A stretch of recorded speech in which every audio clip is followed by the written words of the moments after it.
নমস্কার বন্ধুগণ, আমার চ্যানেল বানেশ্বরের কবিতা মঞ্জরিতে আপনাদের সবাইকে স্বাগত। আজ আমি একটি স্বরচিত কবিতা বলবো, দুই বন্ধু। জীবন ও সূর্য দুই বন্ধু, এক গ্রামেতেই বাস, সুখে দুঃখে পরস্পরের পাশে 12 মাস। মানিক জোড় বলে তাদের ডাকে গাঁয়ের লোক, তাদের সরল বন্ধুত্বে টাটায় কারোর চোখ। সূর্যশঙ্কর বামুনের ছেলে, জীবন জাতিতে জেলে, শৈশব থেকেই পড়েছে দুজনে গাঁয়েরই স্কুলে। পড়াশোনায় ভালোই ওরা, ব্যবহারেও বটে, কারোর বিপদে তারা দুজনেই সবার আগে ছোটে।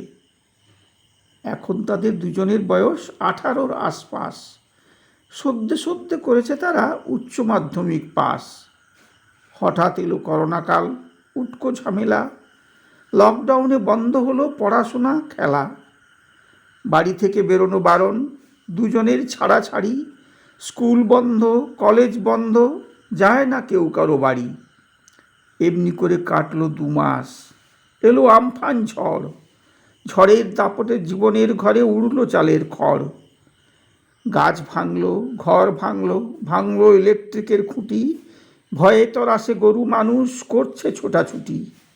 সূর্যের বাড়ি, ইটের দেওয়াল, অ্যাসবেস্টসে ছাওয়া, উত্তর পূর্ব দুই দিকেতে 8 ফুট চওড়া দাওয়া। ঝড় তুফানেও আছে অটুট, হয়নি কোনো ক্ষতি।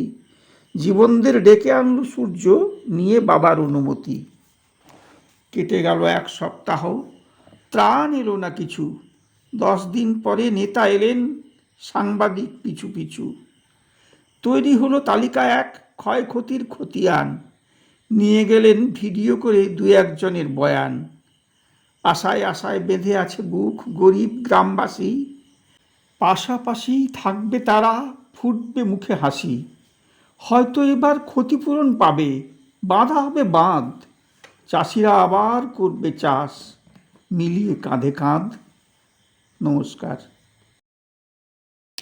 আমার কবিতাটি ভালো লাগলে বন্ধুগণ আপনারা সবাই সাবস্ক্রাইব করবেন।